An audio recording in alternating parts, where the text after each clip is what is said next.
IDFC FIRST Bank. Ajay caught up with Vaidyanathan at the sidelines of their results conference, and what essentially do they make of it? This is an exclusive. Let's go across to that interaction.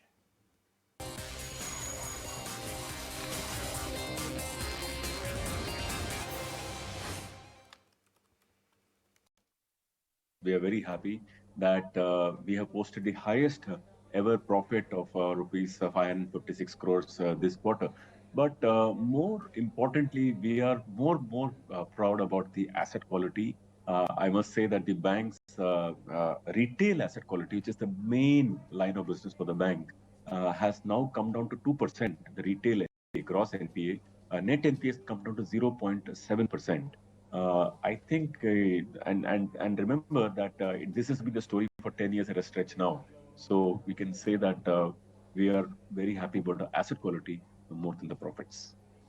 Mr. Vaidyanathan, one of the important changes which have happened at your reporting of the numbers is the change in your core profitability, which has turned to positive from negative. Explain to us, is it all because of all bad loans are accounted for, or there's a genuine change in the trajectory your core profitability is taking? A lot of viewers of ours and your shareholders would like to know that.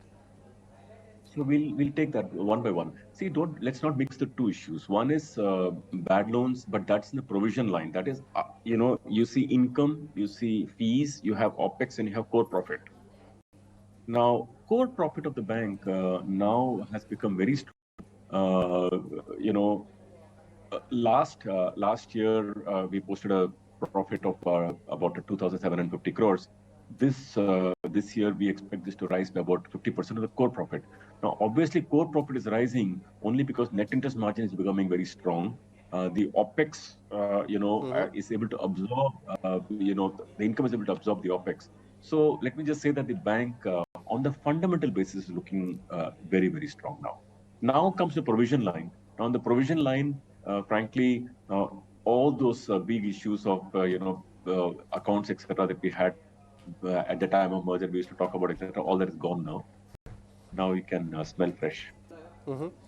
Vaidyanathan, if we take a step back beyond the quarter kind of a trajectory and operating metrics, a lot of large shareholders and across the country are now keen to take bets which are slightly longer term in nature. Especially they are keen to know from you the direction of the bank and the size of opportunity it actually eyes 3, 5 year, 7 year kind of a view.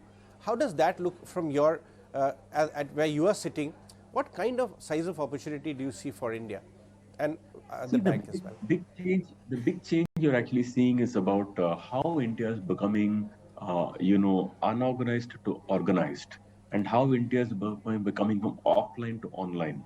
This is a very, very big development.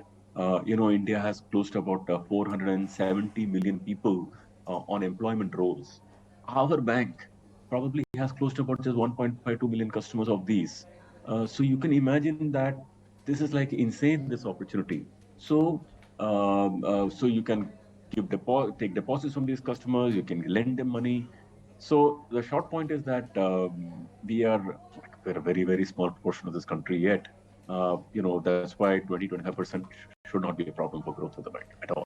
All right, that's quite an interesting assurance for the shareholders. In fact, talking of shareholders, there's also, we observed, a very sharp change, kind of a U-turn among the investor perception of the bank and the financials, the kind of, if you look at, for example, a lot of brokerage reports which have started coming in the last few weeks and months. I would just want to understand from you that the cost of good performance is that a lot of times expectations also get elevated. What would you like to tell the fraternity who's already making projections, looking at the kind of performance you have posted so far? Any kind of a message to them or assurance, or would you like to calm expectations down? I would like to say only one thing, that I always look very long. I'm not looking at what is the next quarter's profit. That is all the job of you analysts who do these things. We are looking really for the bank for the long run. Even at the time of merger, for the last 3 years, if you remember, there was so much pressure, so much profits, is that whatever. But we were always looking at how we're building a franchise for the long run. What is the story 5 years, 8 years going to look like? Now that fundamental thinking we are not going to change. So to people who are watching the bank, let me say you when you fast forward the story, just imagine if you're even today a 1.3 lakh crore loan book, you compound the loan book maybe 20% or 25% for 5 years, it can become very significant. And we are more focused on building very strong fundamentals, because one thing is there, that if you grow but you don't have foundations, it will not be good growth. So today we built foundation, now beginning to grow. So we're taking it step by step. Talking of foundation, I am curious to ask you one more question which you have emphasized a lot in your communication, and that is foundation of an ethical bank. Why is it so important to have focus towards ethics, especially the strongest pillars, building an organization which can last beyond individuals, and organization which is built to last for a very long time? It is more important than profits. Let me put it like that. I'll tell you one very simple thing. When COVID was going on, like 2020, and crazy things were happening around the world, etc., etc. Our bank was also posting losses at that point of time, pre-COVID, 6 quarters in a row. But surprisingly, you will notice everybody is a good bank. Good bank. We trust this bank. So that is the power of being able to build really goodwill. Somehow our bank does, enjoy that image. We greatly want to thank the community at large for having that confidence in it. It's very important. And by the way, just like saying ethical bank is not enough, the fundamental products have to mirror that, and it costs money to live that life. For example, the way we are charging for fees in the bank for various set of services we give, very minimal charge or zero. Now, or for the way we design our products, etc. So we believe it's very important. That will last the bank for 20, 30, 50 years, whatever, as long as eyes can see. That's the foundation. Right. Mr. Vaidyanathan, one last point. Last quarter I remember the focus of the interaction actually turned out to be your message that picture abhi shuru nahi hui hai. Picture abhi shuru hui hai, picture abhi baki nahi hai. It is just getting started. And the gist of today's interaction which I'm having with you appears to be your very clear focus on 3 to 5 bigger year picture, 3 to 5 year, or even beyond the bigger picture. I would like to know from you, how would the pie of profitability look 3 to 5 year and beyond, when many of your areas of the business which are right now under in losses or investment or growth phase will also start turning around? Your low cost deposits will start kicking in full manner, your contribution is changing, and all the growth vectors will start coming together. See, the retail lending business for the bank, is giving us a very strong return on equity. Retail lending side, and that's the 1 lakh crore book, right? That is like giving us a return on equity of 20% plus in terms of margin and so on. So that's really phenomenal.